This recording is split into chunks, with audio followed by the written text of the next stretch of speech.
ये तो कंफर्म हो चुका है कि Marvel is better than DC in movies.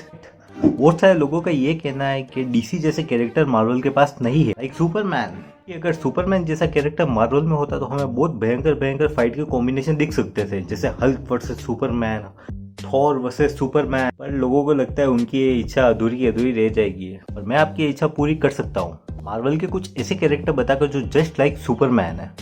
चालू करते हैं। वैसे मार्वल के वीडियो बनाने में मुझे वैसे ही बहुत ज़्यादा मज़ा आता है।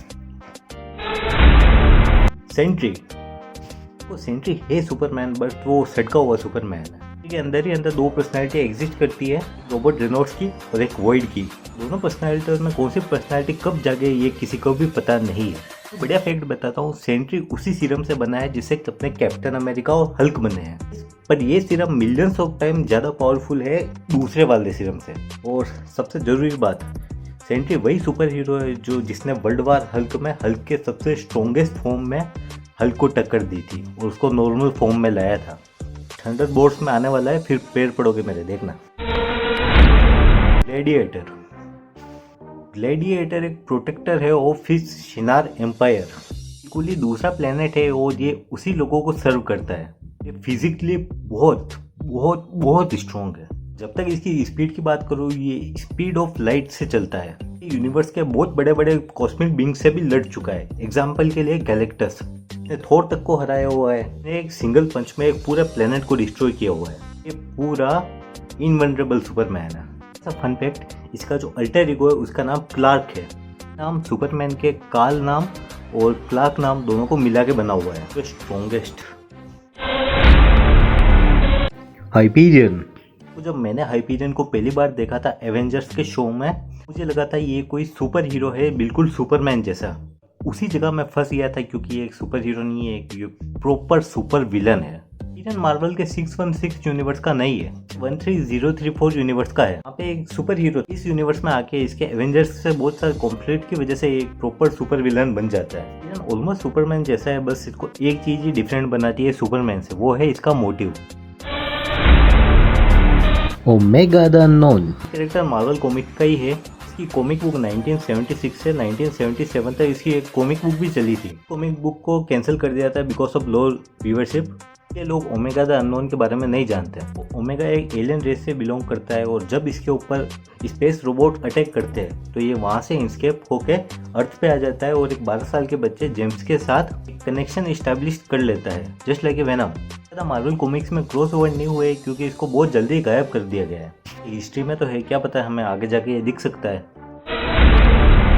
Blue Marvel. देखो, ब्लू मार्वल की स्टोरी मैंने अभी तक जितने भी कैरेक्टर बताए उन सब में से ज़्यादा इंटरेस्टिंग है। ब्लू मार्वल को इसलिए बनाया गया था कि इफ सुपरमैन ब्लैक होता तो उसके ऊपर पीपल कैसे रिएक्ट करते। डॉक्टर एडम ब्रेशर ऐसे साइंटिस्ट, उन्होंने बहुत सालों तक अपनी कंट्री को सर्व किया है, पर ब्लैक कलर होने की वजह से उन्हें बहुत सारी रेसिज्म की प्रॉब्लम ये सब फेस करनी पड़ी थी। उन्हें पता चला कि उनके पास super hero ability, manipulate matter just like Circe और ड्यूरेबिलिटी जैसी पावर है, तो उन्होंने अपना नाम ब्लू मार्वल रख के लोगों की हेल्प करने का सोचा। सुपरमैन और इनकी बैक स्टोरी भी एक हिसाब से बहुत ज़्यादा सिमिलर है, क्योंकि इन्हें भी अपने कलर की वजह से रेसिज्म और ये बाहर का आदमी जैसे इसको फील कराया गया। और ऐसे ही सुपरमैन को एक एलियन होने के लिए कहा जाता है। होपफुली ब्लू मार्वल जैसा एक आइकॉनिक कैरेक्टर हमें आगे मार्वल में देखने को मिलना चाहिए। सुपीरियर। देखो, सुपीरियर ज़्यादा मार्वल कॉमिक्स में अपीयर तो नहीं हुआ है, पर सुपीरियर के क्रिएटर मार्क मिलर ने बताया हुआ है कि वो मैन ऑफ स्टील से इंस्पायर्ड है। सुपीरियर सेम पावर पोजेस करता है like Superman, like super speed, super durability, super strength. जैसे सुपरमैन की कॉमिक्स में सुपरमैन कार को क्रैश होने से रोक रहा है, ट्रेन को मिस डायरेक्शन से रोक रहा है। यही सेम चीज़ें सुपीरियर भी अपनी कॉमिक्स बुक में करता आ रहा है, जैसे सैटेलाइट को गिरने से रोकना, जैसे सबमरीन को डूबने से रोकना। ऑलमोस्ट चीज़ें जो सुपरमैन ने उसकी कॉमिक बुक में करी है, वो सुपीरियर ने भी अपनी कॉमिक बुक में करी है। चलो फाइनल नाम पे बढ़ते हैं, और ये तो पूरा सुपरमैन है, लिटरली सुपरमैन है, और सुपरमैन की कार्बन कॉपी है। सन गॉड या जोरान। सन गॉड आया है 429,001 अर्थ। ये उस अर्थ का गॉड है, लिटरली गॉड। और एक और फन फैक्ट, इसकी खुद की एक जस्टिस लीग भी है, उसमें भी सेम कैरेक्टर, बैटमैन, फ्लैश, इन जैसे सेम कैरेक्टर उसमें भी है। इसको भी इसकी सारी पावर सन से मिलती है, क्योंकि इसका नाम ही सन गॉड है। जब मैंने जोरान को कॉमिक बुक में देखा था, तो जब जोरान ने आयरन मैन और हल्क को 2 पंच में गिरा दिया। समझ रहे हो, आयरन मैन और हल्क को 2 पंच में गिराना बहुत बड़ी बात होती है, और ये एक सुपरमैन लाइक कैरेक्टर ही कर सकता है। जोरान भी जैसे कि मार्वल कॉमिक्स में सीक्रेट वॉर्स के टाइम दिखा, तो इस बार भी हम एक्सपेक्ट करते हैं कि जोरान इस बार भी सीक्रेट वॉर्स के टाइम पे हमें दिखेगा।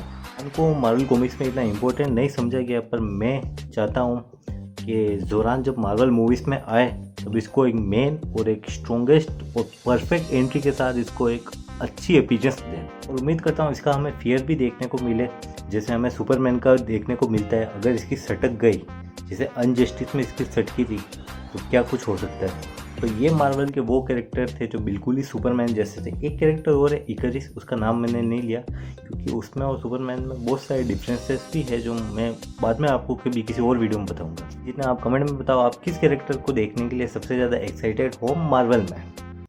ठीक है, सुपरमैन 5 सुपरमैन।